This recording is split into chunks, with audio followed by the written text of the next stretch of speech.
Delhi. It's so good to be here, especially on a platform that says breaking stereotypes, because I'm not your stereotypical rapper. I haven't shot anyone. And I don't start every sentence with a yo. And I paid dearly for this, because the last time I was in Delhi, this is the first time I performed in Delhi, I got in front of this audience and I said, I want to talk to the youth, like start a revolution, stick it to the man. I had this young crowd in front of me, and I went up on stage, and I think these people really expected me to get up there and be all rapper-like. But I started talking about social consciousness, music with a thought cause, and they're like, honey, sing Ghana. And I'm like, right. So I still try to get out to them, and they're like, okay, yeah, we can get with this, yeah, we can groove with this.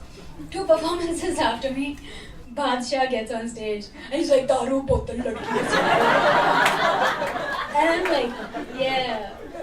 No. And there are like girls twerking on stage, and I have nothing against daru and bottle and whiskey and ladkis twerking, but what was funny is after that I said, hey Badshah, let's go for a drink, and he's like, I don't drink.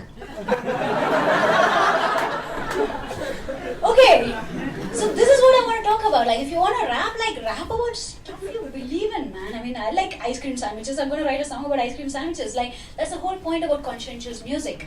Just at least stick by what you say.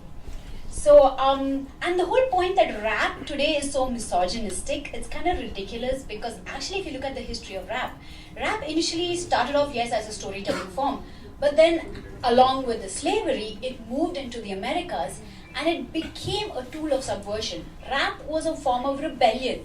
What most people don't realize is rap evolved alongside blues and jazz, and you always think, oh, blues and jazz is evolved music, but rap is, what? So it's not, rap has a history of revolution, and so I was doing nothing different when I started using rap for social causes. But everyone knows me probably or those of you who know me for Kodaikanal won't, but my journey started back in 2008 when this group called Youth for Social Change saw me performing on stage, and back then I was a very, very staunch Muslim. I truly believed in Islam. I mean, I was an Islam groupie.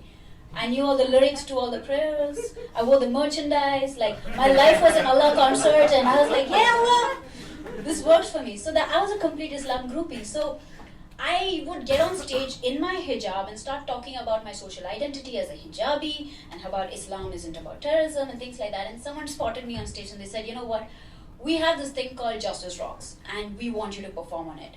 And I said, yeah, what's it about? And they said, we're doing this campaign against Dow Chemicals. Dow Chemicals is the company that bought over Union Carbide, who was responsible for the Bhopal gas tragedy, one of India's worst tragedies.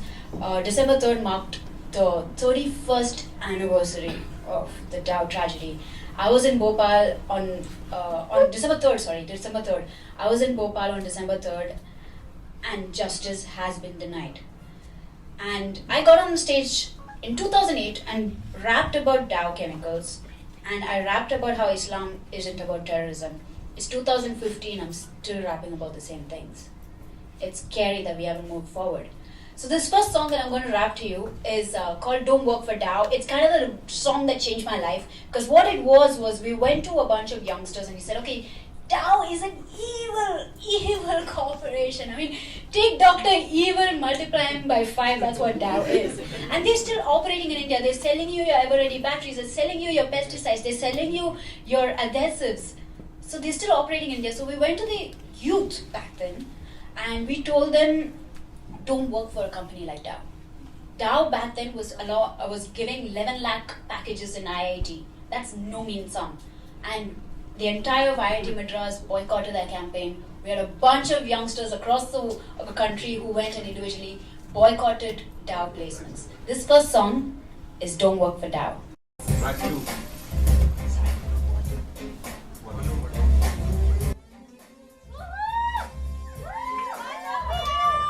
True, it was quite some time ago, but fool, the fight ain't done, no. Years ain't quite the matter no more. The same roadkill, death still taking its toll. There's water everywhere, corroded in a copperware. So polluted, quit diluting, slaughter hasn't ended. Fields a mess, and the meals are less. But nevertheless, you don't seem to care. The worst effects are the birth defects that still affects even the third generation. So don't get swayed. Come on, people, awake. Keep this evil away from murdering our nation. Saying, don't work for down. Saying, no more O's, no lame excuses now. It said, don't work for down. Saying, no more O's, no lame excuses now.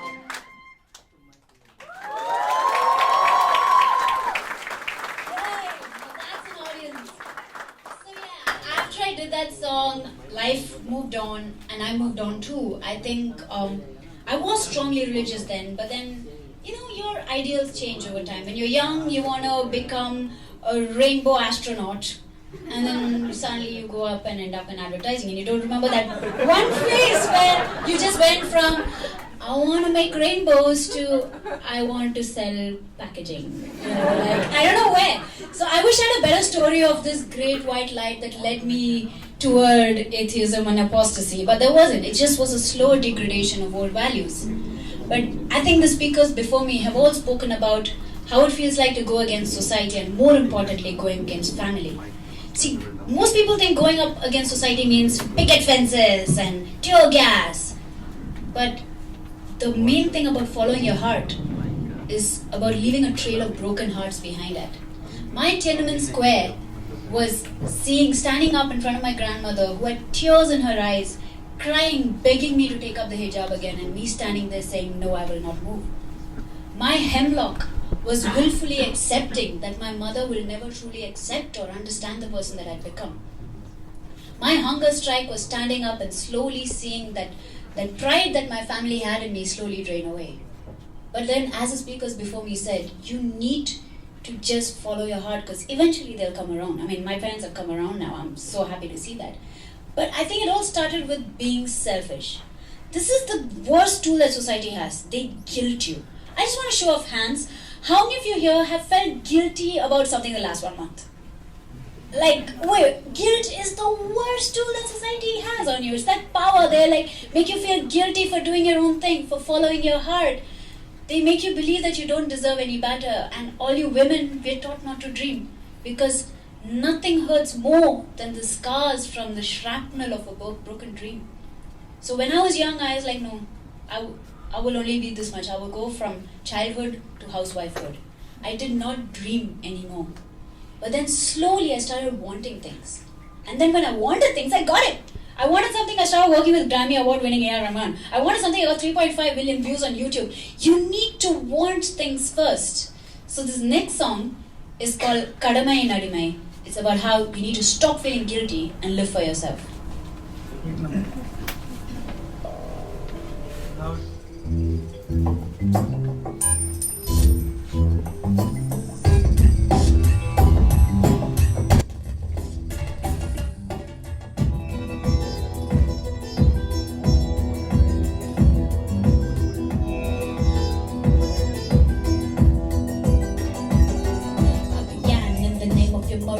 It hurts me. My selfish existence is ecstasy, you loan me. Borrowing sunlight, my moon, it shone clean. I don't mean ingratitude, but look what you told me.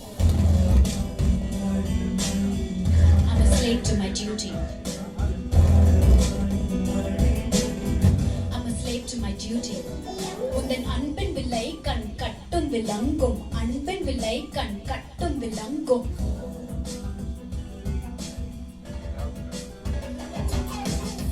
Fairy tales always came with a caveat.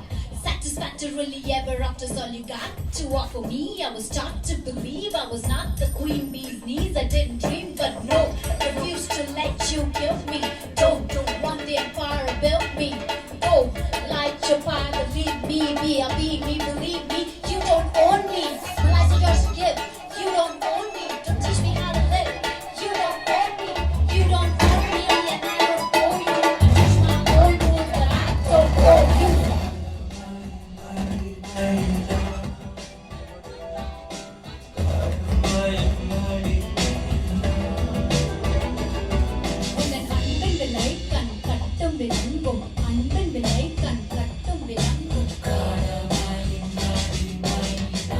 Now hear me, the rebels and the rebellious. You've been brought up believing that you don't deserve any better. That they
after that, of course, I gave up religion, and then people started taking it upon themselves to come and ask me why. I mean, I get it, questions are great, but when you start forcing me and expecting me to act a certain way, then it stops being nice.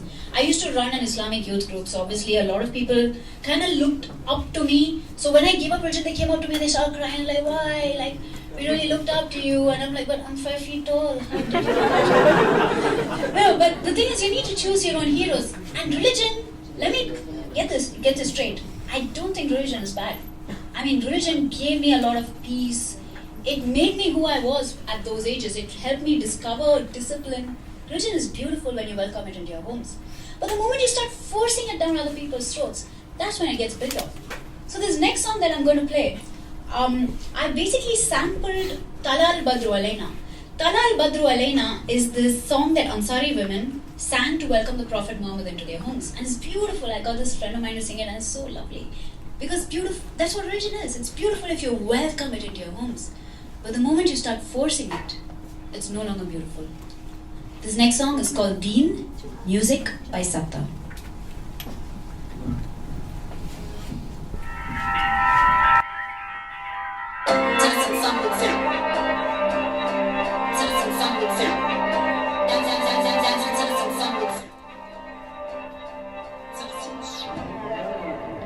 Your God, your cause, you shout your retribution. Don't need my contribution. I'm tired of this illusion of spirituality. What does it follow me to follow fallacy so that you feel like you're in a majority? It's my prerogative, how I live, what I give. I choose my sin and pay my price. If I lose, you win. You can take my pride. If I lose, you win. You can take my pride.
Imposed upon you, imposed their moral obligations on you.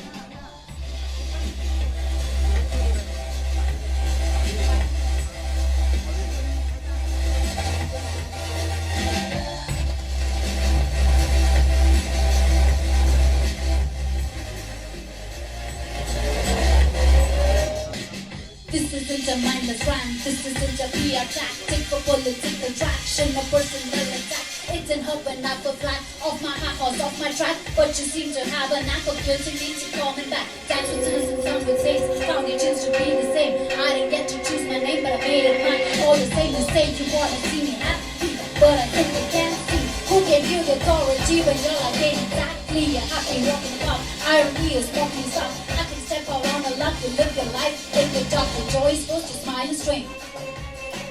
You're so numb, you can't feel pain.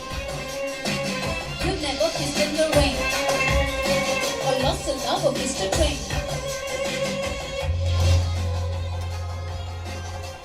Gives me time.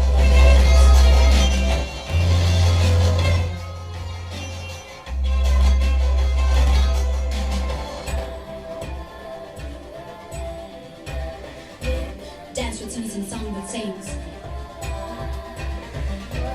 Dance with sinners and song with saints. Dance with sinners and song with saints.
Let's keep the sound at an equal volume throughout. Yeah. So, of course, then after all this, I came to Bombay, tried to come and discover who I was as a person, because all this while there was a book telling me what to do, like what was right and what was wrong, and suddenly I'd given up that. And suddenly I had to decide for myself, was I a good person, was I a bad person, do I think this is okay, do I think that's okay? I had to come and discover that for myself. So I came to Bombay, I joined a corporate job. It was fun, it was fun. But then you know what, like the problem with most creative industries here is they box you in and then they expect you to think outside it. Doesn't make sense. So I quit my corporate job and I went up to take music. And I hope you're all, I know you're all expecting me to say, oh, life is fine and dandy now. I'm following my heart, it's amazing, it's not. Because what happens is when you take up music, I think there are artists in the audience, they take your art for granted. The industry will try to start measuring you in beats and measures in seconds, like all the work that you put in before didn't matter, like every effort that you've taken in life before that counts for naught. And then they use this horrible word exposure, like, oh, we're giving you exposure, do this for free. Like nobody goes up to a doctor and says, I'm going to give you exposure, do like a surgery for free. So this is the two sides of the spectrum. This final song that I want to perform for you is called Pixels, where the first half is about how it felt to be boxed in a corporate field, and the second half is about how it feels like once you leave that and to take up music and how it feels to follow your heart. So basically, I'm a depressing person who's telling you like, it's not pretty on either side. This next song is called Pixels.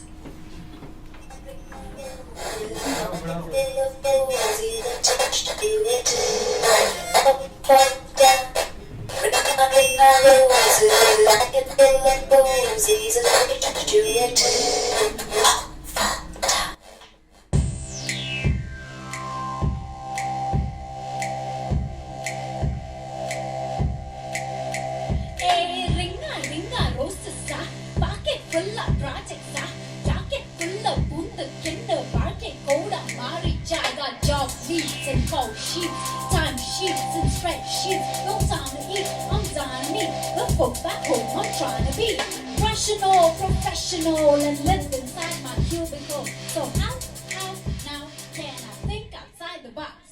We just pictures in a picture where features of a reservoir, glitches in a system where pieces of a puzzle. This business is a piece of a bigger proposition. Kick us out the train for a better composition. No place for your mating at the end is a ball game. No place to play, please ways to wait. To create worlds we're forced to pay.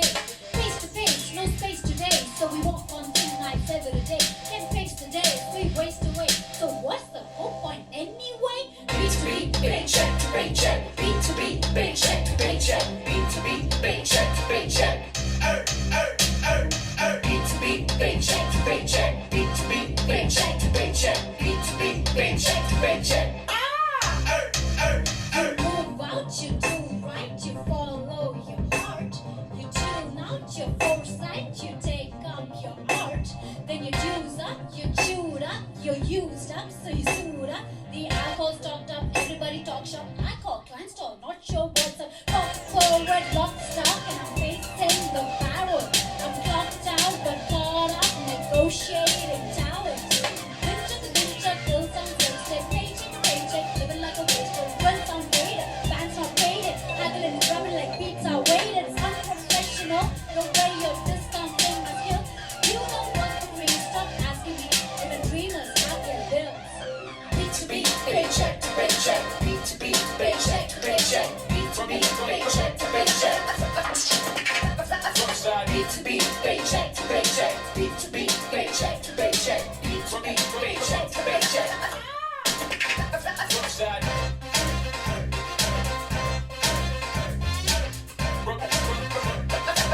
I'm living B2B.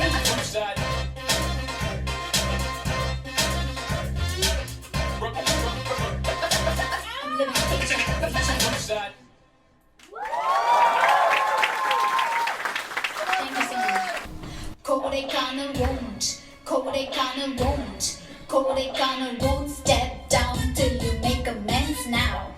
This is the story of Kodai's frustration, known to us as the princess of hill stations. Unilever came and left devastation as they exposed the land to contamination. So here's the story. They set up a thermometer factory where workers handle toxic mercury. They dump their waste in the local shrubbery. Now that's some toxic shit. By the way, what they say, that the factory was safe as day. They don't trust a word about the workers say. What about the polluting the mercury first? It's like threatening, there's kids suffering. Poison in the soil, you never spoiled. Your cleanup was a sham, there's poison in the air. You ain't done. Kodekana won't. Kodekana won't. Kodekana won't step down until you make a mess. Now say, Unilever, clean up your mess. Say it, Unilever, clean up your mess. Say it, Unilever, clean up your mess. Clean up your mess. That's right, clean up your mess. Unilever has been hiding behind their fake CSAs and their Pepsodent smiles. They wash their hands off Kodak with Lifebuoy. There's nothing fair or lovely about this trial, but this is real. Prolonged exposure got many men killed. There's children born being seriously ill. The environment is polluted still. Now that's some toxic shit. By the way, what they say, that the factory was safe as day. They don't trust a word about the workers say. What about the polluting the mercury first? It's like threatening, there's kids suffering. Poison in the soil, you never spoiled. Your cleanup was a sham, there's poison in the air. You ain't done. Kodekana won't. Kodekana won't. Kodekana won't step down until you make